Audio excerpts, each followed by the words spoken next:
정말인가요? 내 이름은 안 보이는 편집이죠. 네, 아까 첫사랑 PT에 참여하게 된 PM팀 도율이라고 합니다. 그냥 저의 첫사랑 연대기라고 생각하고 들어주시면 좋을 것 같고요. 그럼 시작하도록 하겠습니다. 네, 저의 첫사랑, 저는 투니버스에서 만났는데요. 투니버스에서 누굴 만나는지 이야기를 하기 전에 저희 어린 시절을 살짝 소개하고자 합니다. 일단 저희 집에는 투니버스가 나오지 않았습니다. 투니버스나 챔프 같은 그런 만화 채널들이 나오지 않았어요. 저희 집에는 공중파밖에 나오지 않았기 때문에 남들이 홈파 볼 때 저 EBS에서 빼꼼 보고 있었습니다. 그래서 캐캐체라든지 이런 거를 못 보고 자랐어요. 자, 그러면은 투니버스에서 첫사랑을 만났다고 했는데 집에서 투니버스가 안 나오는데 어떻게 만났지? 라고 생각을 하실 텐데 저희 집에서는 투니버스나 챔프가 나오지 않았지만 저희 할머니 집에서는 투니버스랑 챔프가 나왔어요. 할머니 집에서 이제 투니버스랑 챔프가 나온다는 사실을 알고 매주 주말마다 할머니 집에 가가지고 투니버스랑 챔프를 보면서 맨날 가서 보면서 이제 만나게 된 거죠. 저희 남자들과.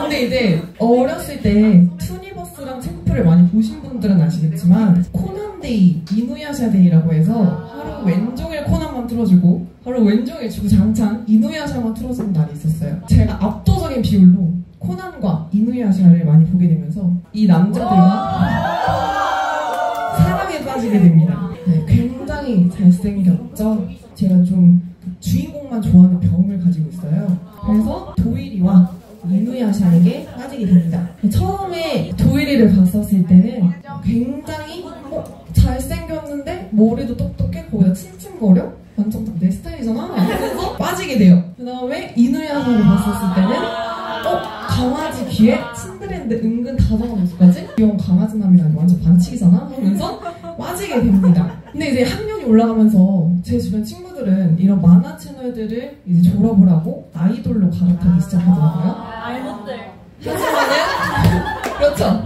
하지만 저는 계속 그 자리를 꿋꿋이 지켰어요. 도일이와 이누야샤와 아찔한 삼각관계를 전 즐기면서 낮에는 도일이와 사건을 해결하고 밤에는 이누야샤와 요괴를 때려잡으면서 그렇게 멀티의 삶을 즐겼습니다. 그런데 어느 날 2023년 7월 저의 첫사랑 오빠들을 위협하는 라이벌이 등장합니다. 그들은 바로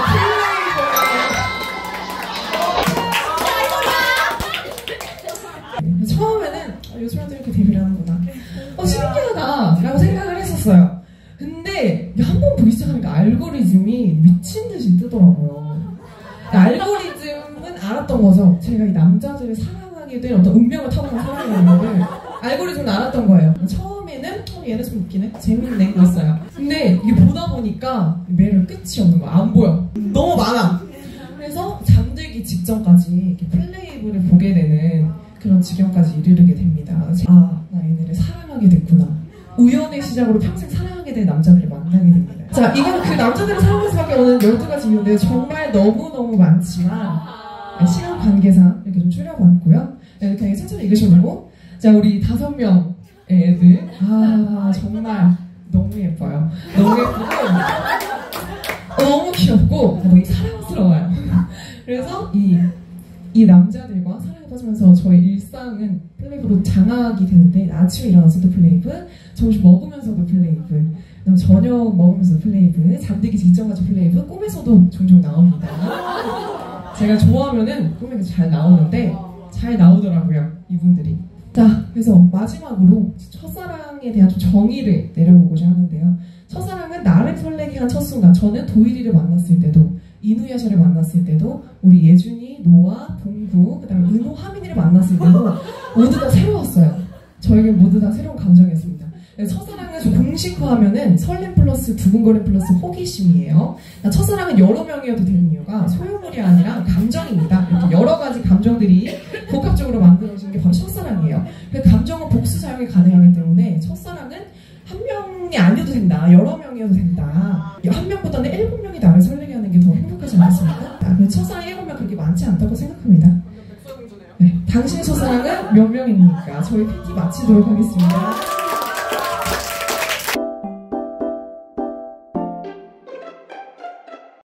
제가 사랑했던 모든 첫사랑들에게 라는 제목으로 돌아와 봤습니다. 사실은 저의 첫사랑, 애니적 첫사랑 굉장히 많지만 골라내느라 조금 힘이 들었는데요. 그 치열한 경쟁을 뚫고 나오신 분들 제 1장으로 시작합니다. 자, 제대로 된 발표에 앞서 저를 잠깐 소개해드리자면, 저는 굉장히 그 애니메이션 편식을 심하게 하고 있는데요. 소녀 만화, 꿈과 희망이 가득하고 핑크빛이 가득한 순정 만화, 소녀 만화, 뭔가 각종 키티하고 아기자기한 애니메이션들의 자칭 권위자입니다. 그래서 꿈빛 파티시엘 같은 경우에는 제가 진짜 한 50번 넘게 돌려봐서 이제는 타이밍에 대사를 외우거든요. 그런 제가 고른 꿈빛 파티시엘 첫사랑. 누구인가요? 제발. 누가? 아니야. 이 누군지를 묻는다면 보통 이 세 명을 떠올리기 마련인데요. 이제 가오니, 로지니, 도아, 이렇게 이제 스위트 프린스라고 불리는 세인트 마리의 세 명을 부르지만, 설마? 저는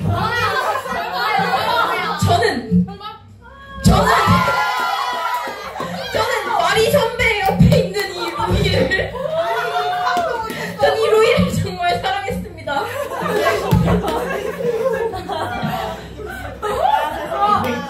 보기에도 어쩜 이런 그 똑같은 2D 안에서도의 약간 그 성숙미가 묻어나는 저 얼굴 정말 아름답지 않습니까? 이제 저의 루이로 말할 것 같으면 이제 재력을 보유하고 있고요. 그래서 그 파리에 가서 이제 마리 여왕님과 대화를 할 때 가족들과 툭하면 파리에 놀러와서 지겨워서 더 이상 둘러볼 것도 없다라는 발언을 하면서 본인의 재력을 과시하는 모습을 보여주었고요. 그다음에 본업 존잘입니다. 마리팀의 2인자로 굉장히 제가 대빵 정말 잘하고, 그리고 순애입니다. 마리를 짝사랑하는데 여왕님이라고 부르고요. 좋아하는 여자가 짝남을 만나러 갈 때 배웅하는 표정입니다. 아름답습니다. 그리고 야망도 있고요, 폭스력도 있고, 이 어른스러움, 이 모든 걸 합해서 저의 이제 심장을 뛰게 한 첫 번째 남자였는데요. 50번 봐야지 갈 수 있는 거다. 아니에요, 발견했구나. 아닙니다. 아니에요.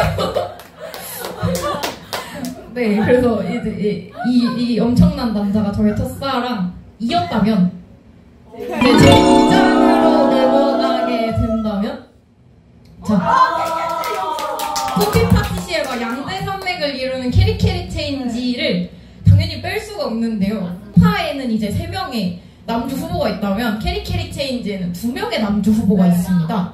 네, 루이와 토마죠. 하지만 저는 토마 센파이를 좋아했습니다. 일본어로 푸카이죠. 저 폭스력 넘치는 웃음을 한번 보십시오, 여러분. 저 소마를 좋아하는 이유는요, 일단 첫 번째로 쾌남입니다. 진짜 쾌남입니다. 그래서 사랑의 나이는 중요하지 않습니다. 초등학교 6학년이라고는 믿을 수 없는 수준의 아닙니다. 쇠고랑 아닙니다. 저도 저 나이 때는 초등학생이었습니다. 아닙니다. 저보다 선배였습니다.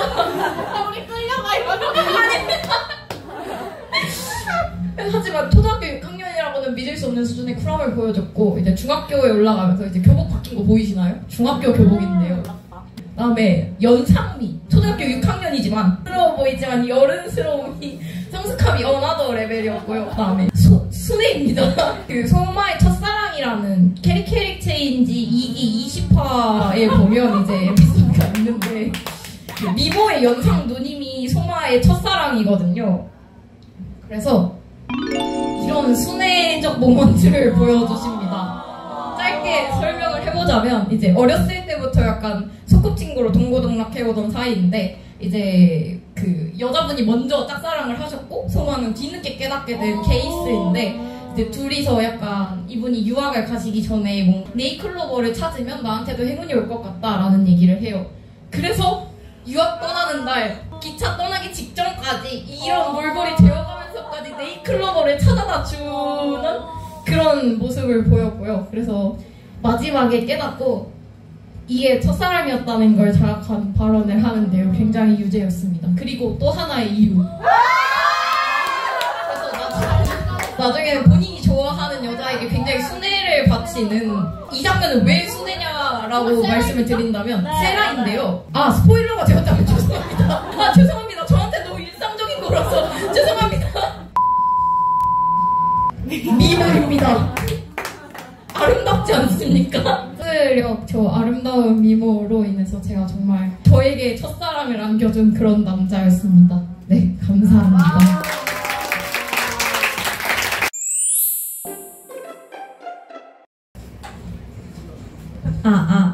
안녕하세요 여러분. 저는 마카의 회장이자 PM을 맡고 있는 신지고요. 요거는 어디더라? 네덜란드에 갔을 때 저의 크신 오영이 계신데 그분께 인사를 바치는 장면입니다. 여러분께도 인사를 바치도록 하겠고요. 신지의 첫사랑 발표를 시작하도록 하겠습니다. 근데 시작하기에 앞서서 약간 이제 한마디 드리자면 저의 취향은 약간 예사롭지 않습니다. 그래서 여기는 아무도 동조하지 않을 수 있어요. 하지만 저는 꿋꿋이 제 첫사랑을 PR하도록 하겠습니다. 일단 때는 바야흐로 올해 6월 14일. 이때가 언제냐? 바로 제가 스몰톡을 하러 앞두고 있는 날이었어요. 그래서 기말고사 준비하느라 아무것도 할 거 없는데 해서 저에게 딱 하나 스쳐 지나간 아이디어가 바로 나의 남성 취향 발표를 해야 되겠다 라고 생각을 했었죠. 그래서 이때 발표한 것이 제가 사랑하는 비범한 머리의 종이 남성들에 대한 발표를 했었습니다. 실제로 이 남성들을 제가 소개를 했었죠. 그래서 저의 첫 번째 가장 큰 패티시인 장발 패티시에 대해서 소개를 해드렸고, 두 번째 저의 패티시인 바가지 머리 패티시에 대해서 소개를 해드렸습니다. 그런데 여기 있는 이 남성들 중에서 여기 이 남자 있잖아요. 이 남자는 보통 20대 초반 여자에게 취향을 물었을 때 잘 나오지 않는 장르에 잘 나오지 않는 작품이란 말이죠.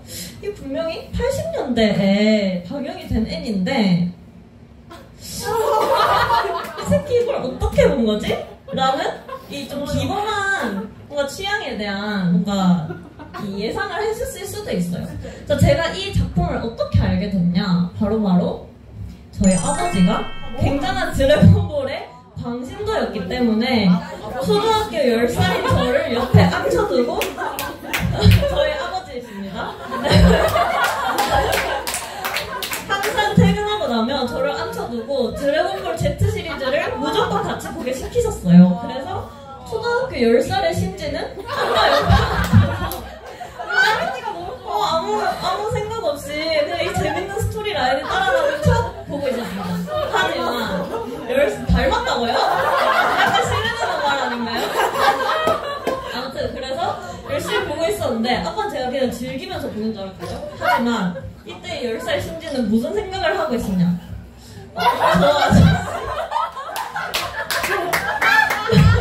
저 아저씨 되게 내 스타일이다 라는 처음으로 어떤 이상 성욕을 깨닫게 됩니다. 자, 그 남자가 누구냐? 바로 아빠가 소개시켜줬는데. 놀라지 마세요, 여러분. 피콜로라는 남자입니다. 자, 그럼 제가 지금부터 이 남자가 어떻게 저의 첫사랑이 될 수 있었냐에 대해서 3가지 이유를 말씀드리도록 하겠습니다. 첫 번째, 이 남자가 좋은 이유 첫 번째. 이 남자는 악역에서 선역이 된 저희 거의 첫 번째 캐릭터였어요. 그래서 이 남자라고 할 수 있을지 모르겠지만 이 남자의 등장을 보겠습니다. 자, 이 장면이 제가 이걸 초등학교 3학년 때 봤거든요. 저 어린 오공이가 지금 어린 시절에 최종 보스였던 피콜로 대마왕을 쓰러뜨리는 장면이에요. 쓰러질 때 얘가 뭘 하냐면 이렇게 알을 뱉어냅니다. 일단 이 장면을 보면 자기 혼자 출산까지 해내는 이 모습에서 약간 남성이 맞나? 자웅동체 아닌가? 라는 의심을 하게 되죠. 근데 실제로 이 루머가 드래곤볼 판에서 약간 있었다고 해요. 그래서 음지에서는 손오공과 이 피콜로의 허용되지 않은 관계를 그린 동인지가 굉장히 있었다고 합니다. 아무튼 이 알에서 태어난 게 피콜로 피콜로라는 남자고요. 저 왼쪽이 1살 피콜로, 여기가 3살 피콜로입니다. 그래서 네, 처음에는 이 완전한 악역으로 등장했다가 이제 나중에 502의 형이 쳐들어올 때 공동의 적을 맞아서 완전 502의 편에 서게 돼가지고 Z전사로 이 이후로 Z부터 슈퍼부터 GT까지 그냥 계속 지구를 지키는 전사가 돼요. 멋있지 않나요? 네. 왜 이전과 반응이 다르시죠, 여러분? 아무튼 저는 이 결의에 찬 카리스마 넘치는 표정을 굉장히 좋아했습니다.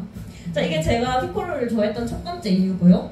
두 번째 이유, 이 남자는 진짜 완벽한 츤데레예요. 그래서 어떤 일이 있었냐. 자, 저 아이는 502의 아들인 오반이거든요. 근데 오반이가 이제 좀 떡잎이 남달라요. 그래서 얘를 수련을 시켜줘야 되겠다 하고 피콜로가 데려가는데, 데려가서 얘를 어떻게 수련시키냐면 애기를 막 던져버립니다.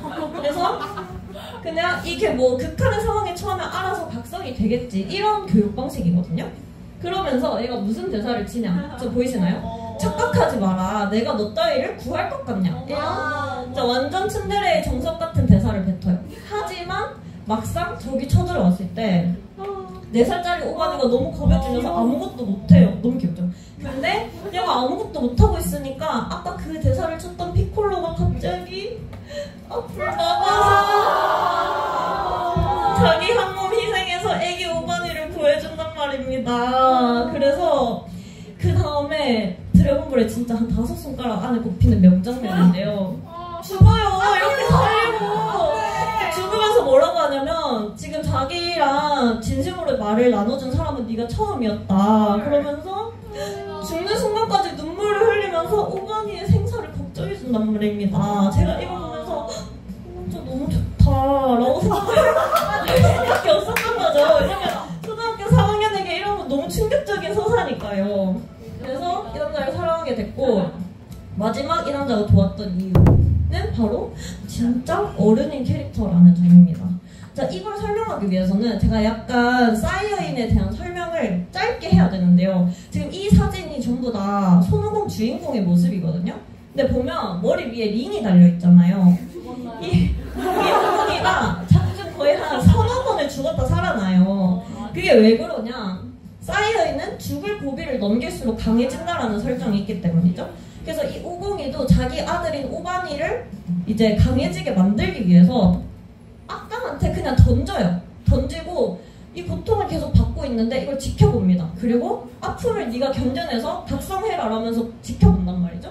그래서 이 장면 때문에 502가 어느 단열에 올렸냐면 이 애니스 거의 이 5손가락 안에 드는 쓰레기의 아버지로 이름을 날리게 된단 말입니다. 하지만 이 장면에서 피콜로는 어떻게 얘기하냐, 너 그 작전 오반이랑 상의한 거 맞냐? 라고 하면서 오반이는 지금 자기가 이렇게 고통스러운데 아버지가 왜 구해주지 않을까라는 생각을 하고 있다, 이렇게 말한단 말이죠. 그러면 자, 여기서 정리를 해볼 수 있겠죠. 502에게 오반이는 그냥 사이어인 전사일 뿐이에요. 하지만 피콜로에게 오반이는 애기란 말입니다. 애기. 성인인 내가 지켜야 하는 대상으로 생각하고 있단 말이에요. 이걸 보면 뭔가 내가 사랑했던 이 남자들의 이 유구한 취향의 뿌리가 바로 여기에 있었구나를 깨닫게 되면서 내 첫사랑은 그 누구도 뭐 토마도 아니고 피에르도 아니고 바로 피콜로다라는 결론을 제가 내리게 됩니다. 그래서 여기까지 저의 피콜로 설명회는 마치도록 하겠고요. 제가 번외로 이 드래곤볼이라는 장르를 정말 좋아하기 때문에 약간 영업을 해보자면 이 드래곤볼에는 뭐가 있냐? 첫 번째, 근육질 남자들이 정말 많이 나옵니다. 이런 근육질 남자. 얘가 사실 오반이거든요. 오반이가 크면 이렇게 되는 거고요. 그리고 애초가 츤데레 남자가 있습니다. 너무 좋죠? 이 서사도 진짜 재밌고. 그리고 바가지 머리 아이가 나옵니다. 저의 두 번째 패티시였던 바가지 머리 캐릭터가 나오고, 마지막으로 바가지에서 장발남이 캐릭터가 나와요. 제가 이 트래블스를 진짜 마음 담아서 사랑했는데 이런 남자도 있다. 그래서 드래곤볼에 편견 가지지 말고 모두 잘 보셨으면 좋겠다라는 말씀으로 발표를 마무리하겠습니다. 감사합니다.